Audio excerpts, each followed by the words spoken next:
All right, so for our final roundtable of TPE Virtual this week, I have the pleasure of introducing Mr. Pierre Campbell, who is an assistant director at Manhattan College. He is going to give you a session that is centered on this idea about how what isn't present, it may not be for you. And so this session is to talk a lot about how we embrace rejection. Rejection isn't always a bad thing, and so without further ado, I'll let Pierre take it away. If you all do have questions, please feel free to use the chat function for questions, and we will try our best to make sure that Pierre has the opportunity to answer those questions as well. Awesome. Thank you so much for that beautiful introduction, Nick. I appreciate you. Can everybody hear me okay? Awesome, awesome. So I am an extrovert, and this is virtual. So if we were all together in person, we'd be sitting at the table, and I'd tell you to turn to your left, turn to your right, look at your neighbor and say, hey, you could do this. So I just want y'all to turn your little mics on and say, hey, I can do this. I can do this, and we got this. Beautiful, beautiful, beautiful. I appreciate everyone doing that. So you all can just go back on mute. I'm going to begin my presentation. I am completely open to you hopping in and asking questions. This is not a lecture series. This is not class. You can hop in, you can ask me a question if something is burning, so feel free. But I'm really going to talk about what is for you, will not pass you, how to embrace rejection. So who am I? Why was I selected to speak on this roundtable? So I can give you a little glimpse so you can kind of understand why I'm passionate about speaking about this. So me, I am a husband, I'm a father, I'm a student affairs professional, I'm a tech junkie. I love technology. So this era of COVID has been wonderful to me because I love seeing higher ed engage with technology. I'm an aux chord expert. I got a song for every moment. I just listened to a wonderful playlist before I came out here with you all. And I am a job rejection specialist. Let me tell y'all, I have applied everywhere and I have got every kind of notification you could have received. I've gotten it, I've dealt with it, I've worked through it. On the right is my little pride and joy, my son, who is 7 months old. That was a picture from this past weekend. He was celebrating Black History Month, but we make Black history every day. So let me tell you a little bit about my story. So I had a 3-year job search. I got my first job in the field straight out of grad school, landed it from TPE. Shout out to the placement exchange, an amazing experience. So you all are in a great place to be. But I got the feeling, hey, it's time to make that next step. It's time to move up to middle management. So I had searched for 3 years, from March 2014 all the way to landing position in October 2017. I completed 85 applications. I had 55 second round interviews. I'm on 15 on-campus interviews, all to get 1 job offer. In the midst of this, I attended the placement exchange. I did the classic, I'm just going to apply to a bunch of jobs. I'm going to get all the email listservs from, higheredjobs.com, Herc, the Chronicle. I was everywhere. So we're here in the cloud because we're not at the round table. So we're at the cloud table. So I just want you all to know that this is a learning space. We all add value to this experience. I'm not the expert on this. I'm just sharing my experience and some tips that could help you. As Nick mentioned, you can share only what you feel comfortable being shared. This is only going on YouTube. It'll only be on the internet forever. And remember to speak about your experience. Let's not share other stories because some people do not want their story shared and they've trusted you with their story for your own use and purposes and inspiration. So let's just stick to I statements and about what you've been through. So the job search process, that is a full-time job. Looking for a job is a full-time job. It takes a lot of energy, mental energy, physical energy, spiritual energy, financial energy. It takes a lot out of you to search for a job. So that's going to add to why the way we respond to rejection is sometimes can be very serious. So you all are here at the placement exchange. So you are in a great place to be. You're seeking a position, you're here, you email the employer, you follow their application process. Every school has a different way of asking you to apply for a position to get an interview at the placement exchange. So that's where we start. most of them will have you apply in some form or fashion. So now you have to make time to prepare your materials, touching up your resume, writing a cover letter, informing your references. There are some institutions where they want to call your references before they even interview. So you have to make time out to inform your references that, hey, I'm going to apply for this job. You may get a call or email from this institution. Again, this is a searching for a job is a full-time job. So most institutions now these days, they want you to complete their HR application. So what do? You upload your resume, you submit your cover letter, you submit references and or a personal statement, depending on the institution. And then you submit the same information on the application, because you can't just upload your resume, your cover letter, your references. No, you have to type it out in all over again, which usually leaves you feeling like this. So you've submitted your application through HR. It's been sent over to the department. The department has reached out to you, and you are making it through this process. So now you go through a first round interview. You go through a second round interview. You go through an on-campus interview. And we're in the age of COVID, so it might be a virtual on-campus interview. And we're looking at that point for an offer. That's a lot of process. That's a lot of time. That's a lot of effort. And along that journey, as you're looking for this position, people you may meet, you might meet the staff in the department. You might meet the staff in the division. You might meet some campus partners that work with that office that you're trying to become a part of. And you might meet some students. The forward-facing clients that make the universities go around are students. So you have met all these people, you've done these applications, you've touched up your materials, you've done all these things just to try to get an offer.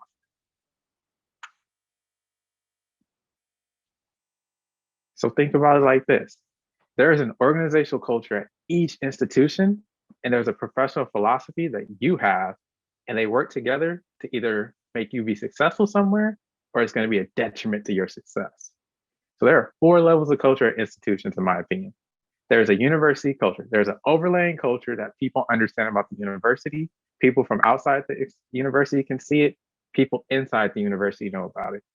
There is a divisional culture. So depending on what division the office is hosted in, if it's in academic affairs versus student affairs versus some institution you're in auxiliary, you could be under a myriad of different offices, different ways of being structured organizationally. You have to learn and understand that culture. Each department has a culture. That department, that office, that director, that assistant director, your colleagues or coordinators or hall directors, they have their own little culture that you have to learn. And then there's the unwritten culture that no one ever tells you about. You just don't know till you do something that violates it. No one puts on the job application, hey, you don't email the director of the department, you email your direct supervisor to email the director. Because if you do that, you've broken an unwritten rule, and now you're in trouble. Not on the job description, but it's something you have to learn. So you've went through all these things, you've met all these people, you filled these applications, you worked on your materials, and you get this wonderful, wonderful email in your inbox, because most of the time you don't even get a call. I'm sorry, we're unable to offer you a position. We went with a candidate that fits better. We wish you the best. We'll consider you for other positions. You have put in all that work. And sometimes you just got to go through the 5 stages of grief. First, you're in denial. I can't believe that this school did not offer me a position. I gave the best presentation. I looked so good. I was so articulate. The students loved me. We were laughing. We were having great conversations. And I didn't get the position? What are they doing? Then you're angry. And anger, if not controlled, can get you in trouble. You're angry that you did not get a position, and you go on your social media and you start popping off about that institution. I can't believe this institution, blah, blah, blah, and that department, blah, blah, blah.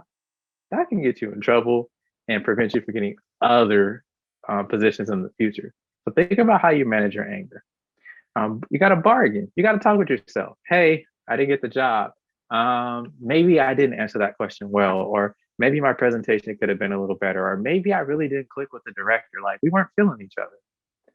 You could get a little feelings of depression, real big sadness. You know, you didn't get the position. You're in grad school. You really need a position because you need money. You need somewhere to live if you're looking for a res life job. There are so many different factors that can make finding a job really, really stressful and put extra pressure on yourself that can make being rejected feel really bad. Then you have to go through acceptance. You process through everything that's happened. You thought about your interview process. You've asked for feedback. You've talked to your mentors. You've talked to your peers. You've talked to your partner. And you kind of work through all your feelings. And you're in a place where you can actually say, okay, maybe this wasn't the job for me. And you be okay with it. So navigating the rejection, it's hard. It's very, very hard. We put ourselves out there when we interview for a job. From the moment we put our name and our address and our email address and our resume, we are sharing ourselves and someone is critiquing everything that we've done professionally. And as Miss Erykah Badu said in the Badu's Live album, I'm an artist and I'm sensitive about my stuff. And I think we all are. We then went to undergrad, we went to grad school, we've been participating in committees, we've been developing student leaders, we've made an impact on our campus community, we've gotten in the local community and made an impact. And someone has the nerve to tell you you're not good enough? I know I'm qualified and capable. So when you are rejected from a position, it does not mean that you aren't talented. It's not always about the talent. Sometimes the rejection is about other factors out of your control. It doesn't mean you won't land a position. You're not going to get an offer from every position you apply to. In life, many of the things that we value, you don't have to be perfect to be good at them. In sports, baseball, 33% of the time you need to hit the ball. In basketball, if you can make 1 out of 3 3-pointers, you're exceptional. If you make 1 to 2.5 like Steph Curry, you're out of this world. But you have to remember, you're not going to get everything, and getting rejected doesn't mean that a position's not out here for you. And last, remember that just because you're rejected does not mean you can't add value to a campus. It just means that campus does not want the value that you bring. So remember that you are enough. So just thinking about going through the job search process, it always is good. About a week ago, you go on campus, you do your second rounds, and you go and you're in that waiting period where they can't communicate with you and you don't want to reach out to them because you're not trying to be too aggressive. But you have to remember, you only control what is in your power. All you can do is answer the questions. All you can do is give the best presentation. All you can do is be your full and wonderful self. Everything else is someone else's judgment, someone else's discretion, someone else's power. It is other people, and you can't control other people. It is unfortunate that other people cannot recognize your greatness, but you have to know that. Did I leave it all out there when I went on this interview? Did I put my best foot forward when I turned in my materials? Did I look over my resume? Did I look over my cover letter? Or did I have typos? Or did I send the cover letter to the other school?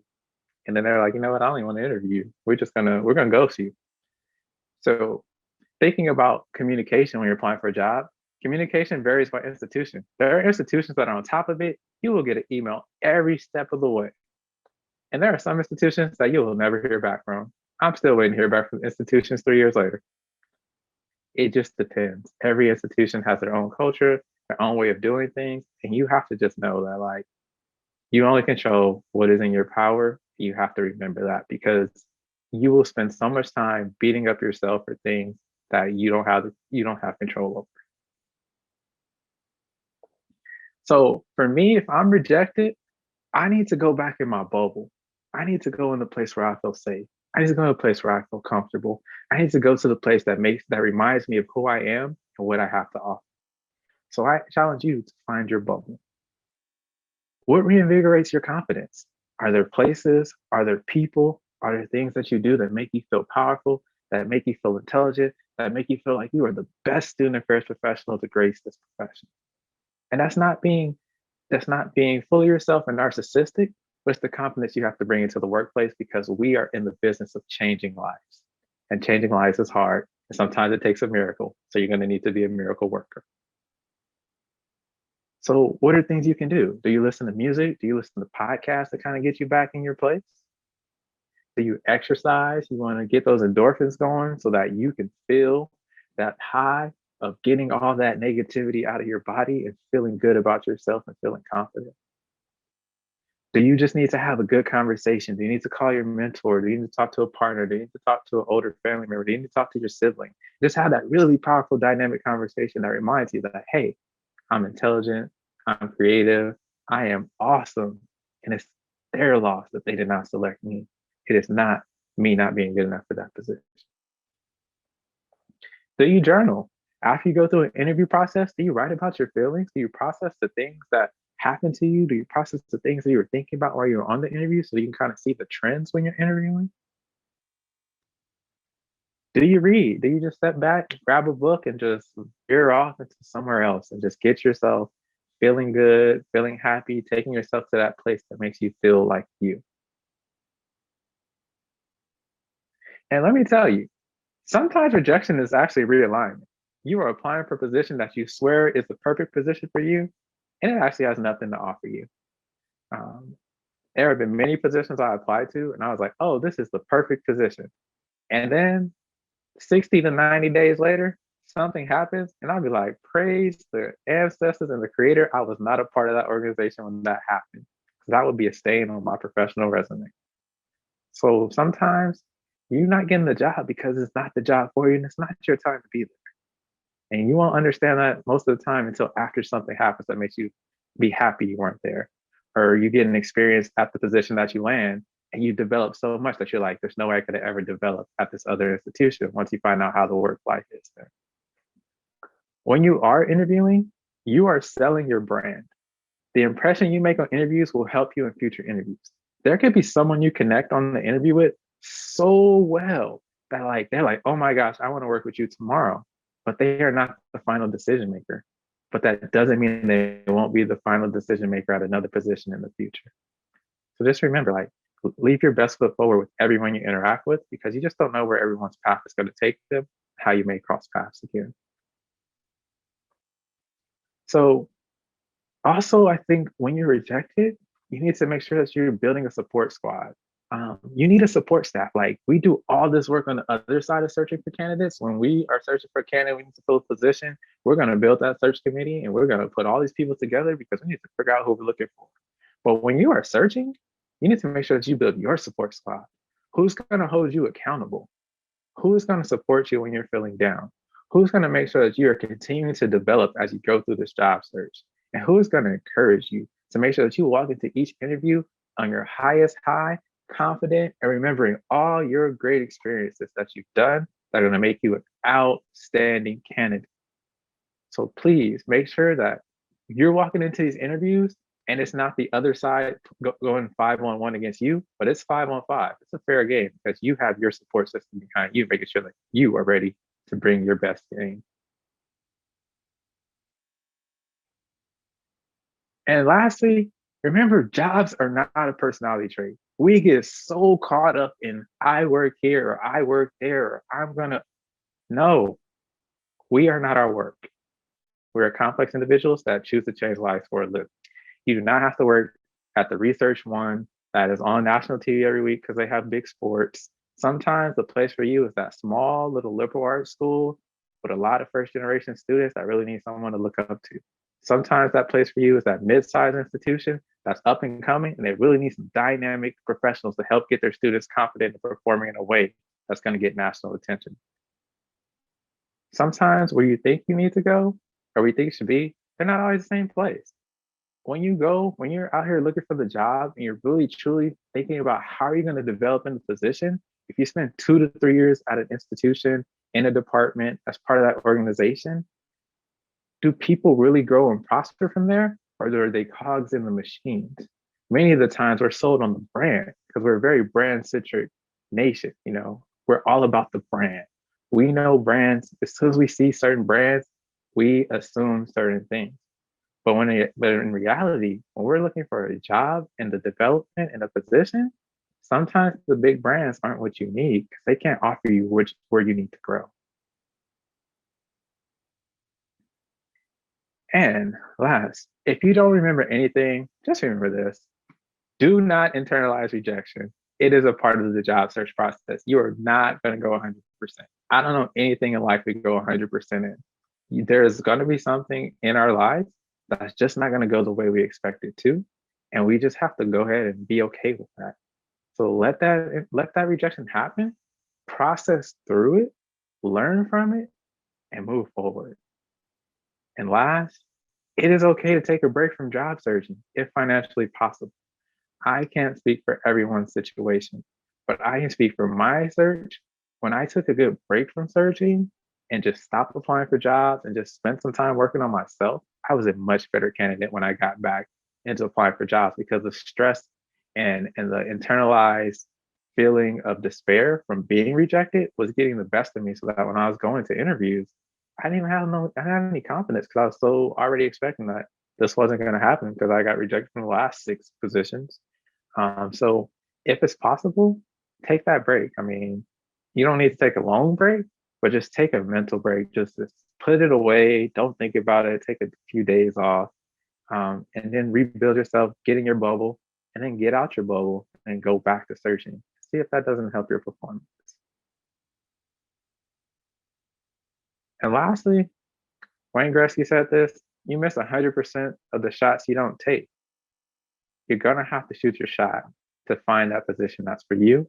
And part of shooting your shot, you're not gonna make them all. So don't feel bad if you get rejected. There was a reason you got rejected. There was something to learn from this rejection. And after so many rejections, you're gonna bounce into the hole you're supposed to be in. And you'll find your position, you'll find the institution, you will be an outstanding professional, you'll have an outstanding experience, and you will make everyone around you better. That is all for my slides. I thank you all for listening, and I will open the floor up to questions.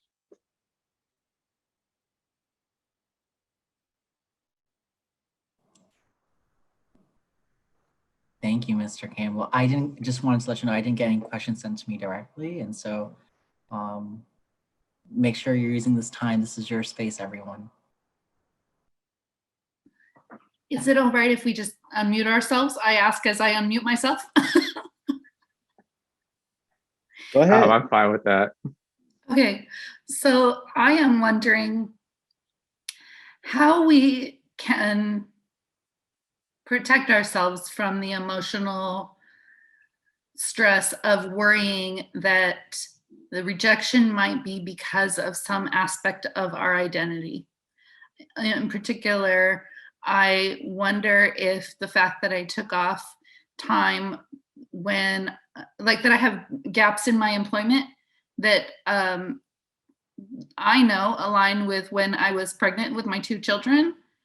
And so I wonder, you know, if I'm being rejected because of that. And I'll never know, right? Like, and so how do I protect myself against getting resentful and thinking, oh, that must be why it is. They just, you know, don't want to hire somebody who took time and to have kids, you know? So I would say, Abigail, one thing that's important is that's a reflection of institutional culture. If somebody is holding against you that you took time off because you have a family, is that truly an environment you want to work in because you have a family, and families are demanding. You're not going to be available 24 hours, 7 days a week because you have other responsibilities. So sometimes that is realignment. That department, that institution, that organization is not going to be family friendly, because I'm sure in your cover letter you kind of explain, hey, I took some time off, but I'm looking to get back in the field, and these are my skill sets. And if people don't want to accept that, that is out of your control.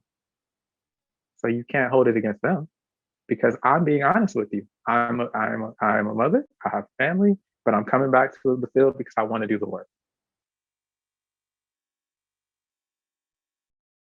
Thank you, I appreciate that. A question came in the chat. I think the largest concern is that if I don't get a job soon after graduation, that it's just going to get harder to find one the longer I'm not working in higher education and have to take whatever job just to make ends meet. What do you recommend? So you have to take a step back and remember that our economy overall is not doing well. Higher education has took a very large hit, as the whole country has, given that the whole country's been shut down for about a year. So that is out of your control.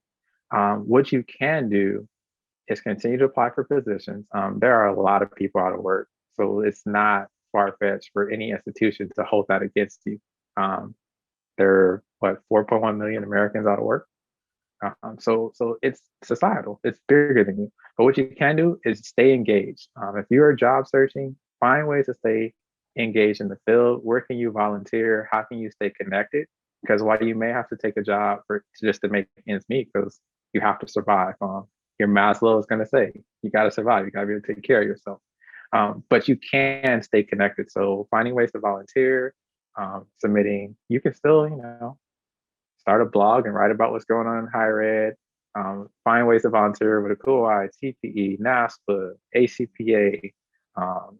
There are so many ways to get involved and stay connected, but you just have to look at the reality that we're in. Like, jobs aren't aplenty as they used to be.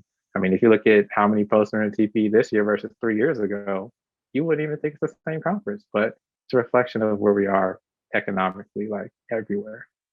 So don't be hard on yourself, because it's hard for everyone right now. I know I'm not like on this panel or anything, but I just say if you take the NASPA ACPA competencies, you can argue that almost anything applies to higher education and student affairs. That's how I got, I'm currently in grad school and about to finish up. That's how I got, briefly before it got canceled again due to COVID, an internship as an assistant stage manager for a stage production to count as an internship for credit. So just, whatever you're doing is a valuable experience that adds to your life, hopefully. I got into grad school without any experience, and I'll leave grad school with a little bit more experience, depending on if we get a job or not. Great. I hope so, but we're just going to continue growing as we are. That's all what we learned about student development, right? So that's my 2 cents.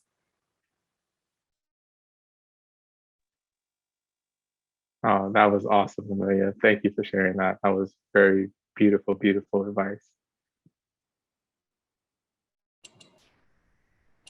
One question just came in around how do you release frustration? So the question reads, what are some healthy ways that you can release that frustration and anxiety when dealing with rejection instead of internalizing it and or processing it?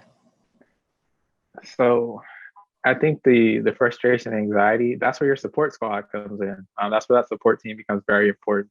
If you're only processing with yourself, you're only going to get more upset. You actually need to process information outside of yourself.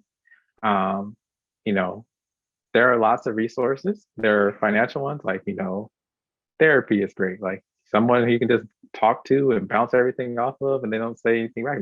But that's also, it's a financial resource. So that may not be available for you.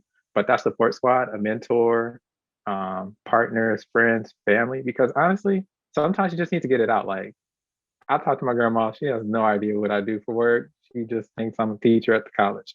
But sometimes I just gotta get it out. I'm frustrated. This is what's going on. She don't know what's going on, but she's a very great just listen and be like, oh, okay. Do you feel better? Yeah, I feel better. I just need to get it out. And then you let it out. You cry, you exercise, you run, you hop on your PlayStation, your Xbox, you play some Candy Crush, you watch the YouTube wormhole, your Netflix, Hulu, Disney Plus, HBO Max.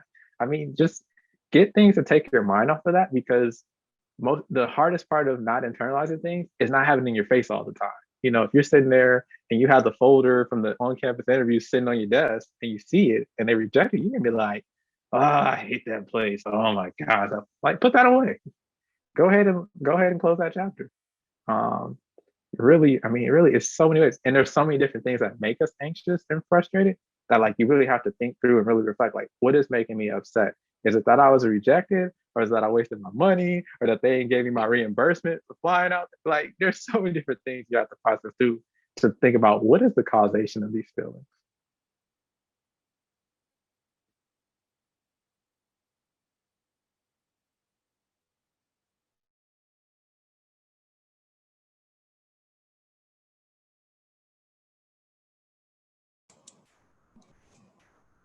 Nicely put. Any other questions?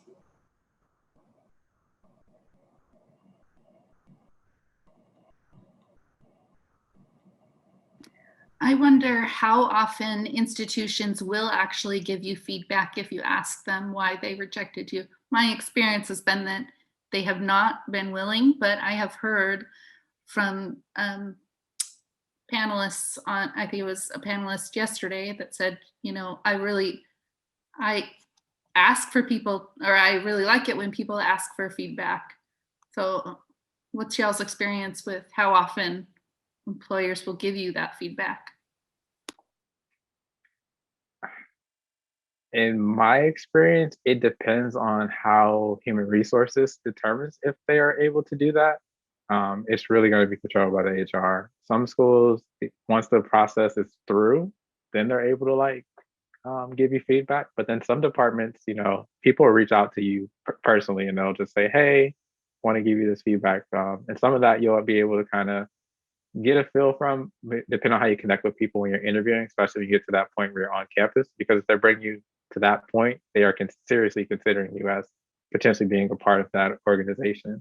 So then you can kind of have that, you can kind of ask for it and see if somebody responds to you, but like a lot of it is just HR. HR is really, I think HR and hire has gotten really, really tight on what you can and cannot do in the last 2 to 3 years. So it's just a changing job search process.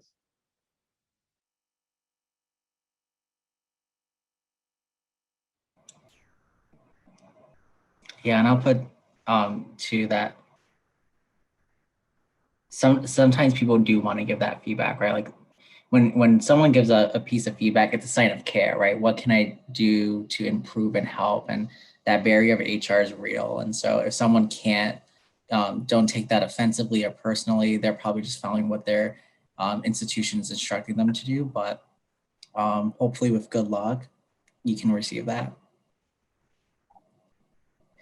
There is a question that just came in is, can age be a discriminating factor for people who took the non-traditional path into higher education, not straight after grad school? I would say that, could it be a factor? Possibly, but it's very hard to be something that you can concretely say, like because of age.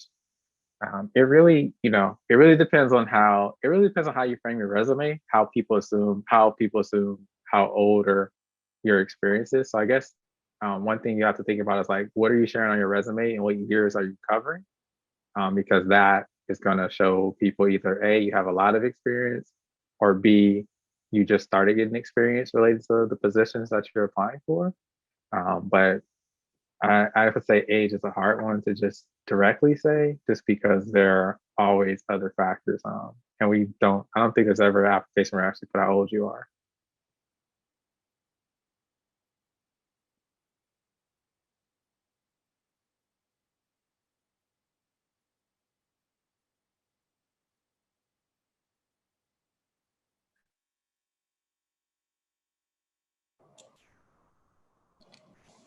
Any other questions?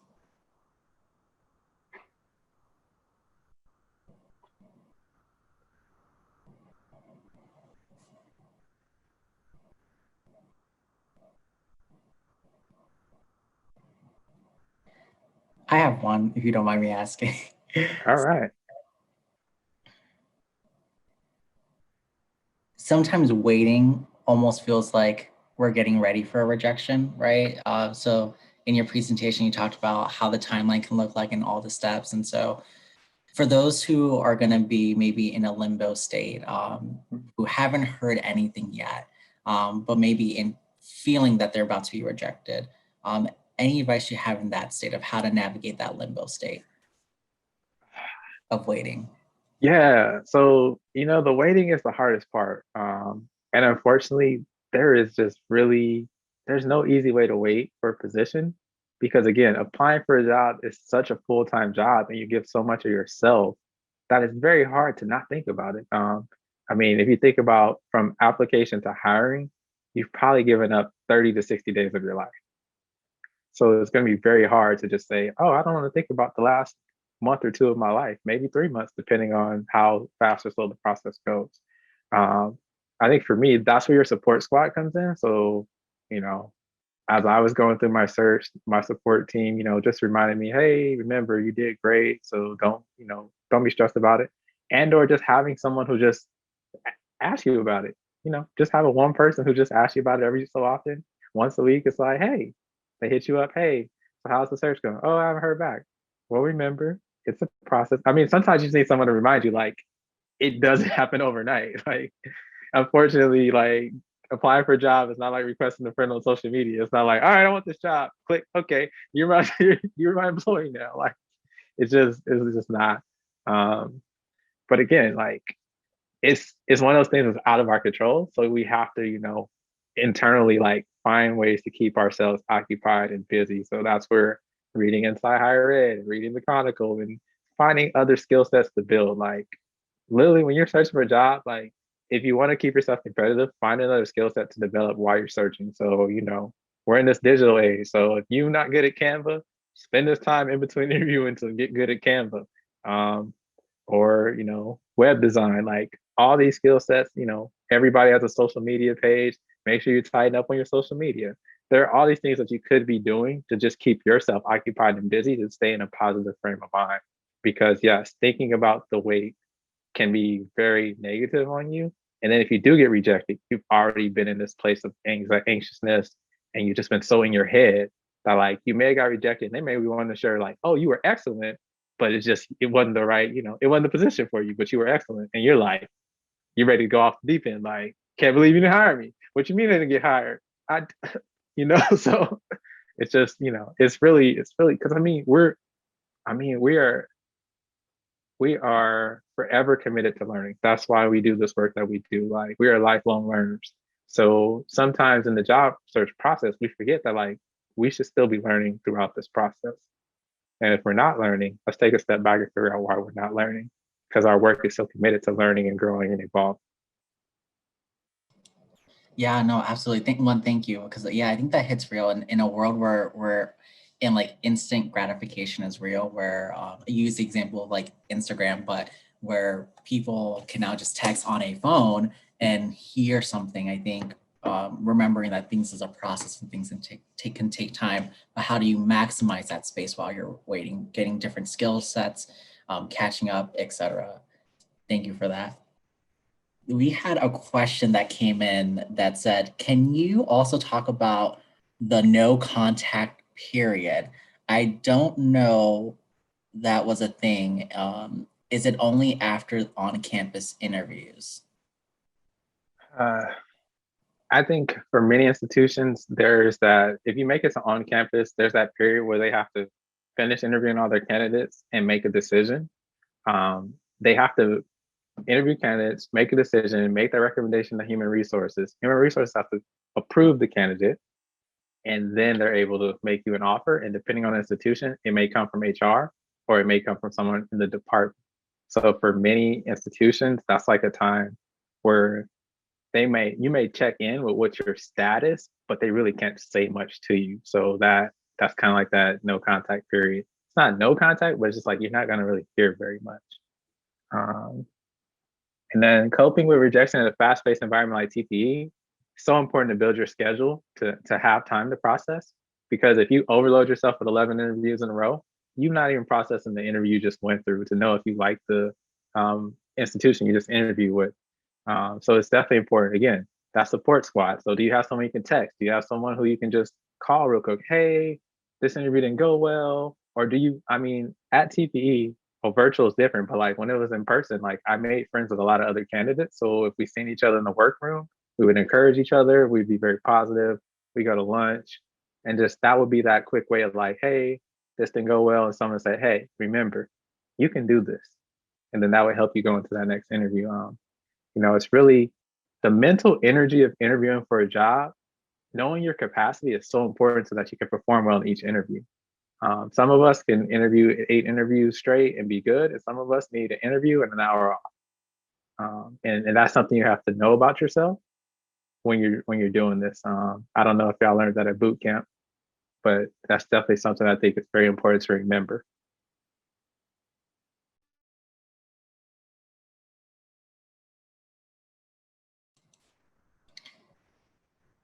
Absolutely. A thing that I've kind of picked up throughout a few of these discussions and roundtables is the power of like networking, right? You talked about, creating your support and having individuals in your circle to support you and uplift you. Let's say you do experience rejection, right? How do you, and let's say you still want to get to know those people and still make a meaningful connection, even though you weren't offered an opportunity. Any advice about that? How do you maintain professional relationships and or create an opportunity for networking for an institution or job that you were rejected from? So I think it's twofold. So you can always, depending on how you experience people in your interview process, there are some colleagues who will say, hey, reach out to me. I would love to connect with you and do more. Like, feel free. If people open the door and say, hey, I'd love to connect with you, connect with them. Some colleagues, they're interviewing lots of candidates. They just don't have the time or the mental space or capacity because they're still working. And when we're interviewing, it's either we're opening or we're closing. So people are just busy, they're taxed. They don't have the space. If you are in the same region, look and see if they're involved in regional organizations or your state organization, because that may be a space where you guys share a commonality. And then you can work with them in that way to get some face time with them and for them to see your work style and see your potential. Again, this process is 24/7, 365. You will always be looking for your next job while you have a job, while you're searching for a job, while you're at your job, while you're at a conference. It never stops. So you are always selling your brand everywhere that you go. So for your LinkedIn page, to your Facebook page, Twitter, Pinterest, like we're always selling that we are these wonderful student affairs professionals and we're just changing lives each and every day. So I mean, you could run into somebody at a local, like you can be in the most random place and run into a colleague, connect, talk, be at a lecture, and then it's just like, yo, you're really awesome. I'm gonna look out for you when we have an opening. Like you're on my list. So just maximize opportunities. Our field is full of so many people who want to invest in you and want you to see you be successful. I feel like higher ed, especially those of us working res life, as I tell RAs, it's one of the few times you're going to interview and we're actually rooting for you. Like we really want to see people be successful. That is very common across our field. People actually want to see you thrive, and you just have to remember that sometimes. Like sometimes we recognize we aren't the place where you're going to thrive. That's why we have to reject you. You may love my institution. You may love me and want to work for me, but I got to be honest with you. Be like, hey, I am not the supervisor for you. You're not going to grow under me. That's part of it sometimes. Like, trust me, so we get so in our heads with this job search process because we've created these expectations. The first job you get is not going to be the last job you take. So sometimes you just got to step back and know that it's just for right now, and it's going to help you step to where you're going later. We're making a quote book. That is going in the quote book. The first job you receive won't be your last.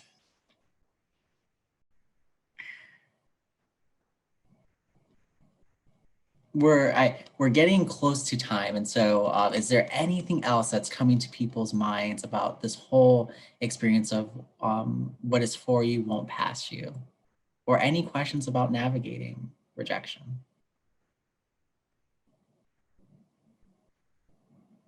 Just remember, everyone's been rejected from somewhere. Like, I don't know a colleague I could think of, someone hasn't told them, you know what, this is not the position for you. Like, so don't feel alone in that. Like, do not feel alone in being rejected from a position.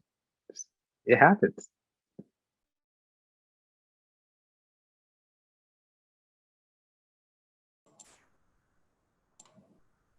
And please don't be vengeful to people who get positions that you really wanted. Because yeah, don't have professional beef with people that got a position that you felt like you should have got. Like, there's a reason.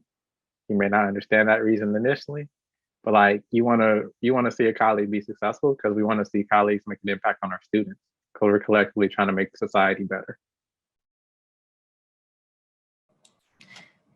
Because you opened that door just a little bit, I'm gonna open it just a little bit more. How do you root for someone that received a job that you wanted, right? I think sometimes higher education and student affairs is a small field, right? It feels really large at first, but then when you start joining associations and start creating your niche and your networks, it starts becoming a little bit smaller and smaller. So looking either right now or down the road, how do you root for someone who did apply for the same job and may have been given that job that you thought you wanted?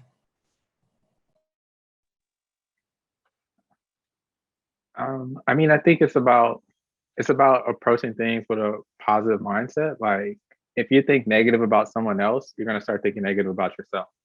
So if this department was looking for something specific and that person fit what they needed, then I want them to be successful because as a colleague, a search process takes a lot of mental energy. It takes a lot of time, and it's very hard on the staff who are there when you're missing a team member. Um, and all of us who are working, who have been through it, knows that you don't wish that on any colleague. You want people to have full teams so that they can do their best work, so they can make the best impact on their campus. Because you don't want colleagues who are overworked, disillusioned, and negative, because negativity ruins organizational culture. So when people get those jobs, you want to see them be successful because, hey, their next step might happen really fast and that position's back open and it might be your time to have it. Reject an offer because you don't feel like if you don't feel like you can thrive in the organizational culture, it's okay to say no. It is completely okay to reject it. You shouldn't feel bad about it because the interview process goes in both directions. They're interviewing you and you're interviewing them. You don't owe the employer anything because this is about your development too.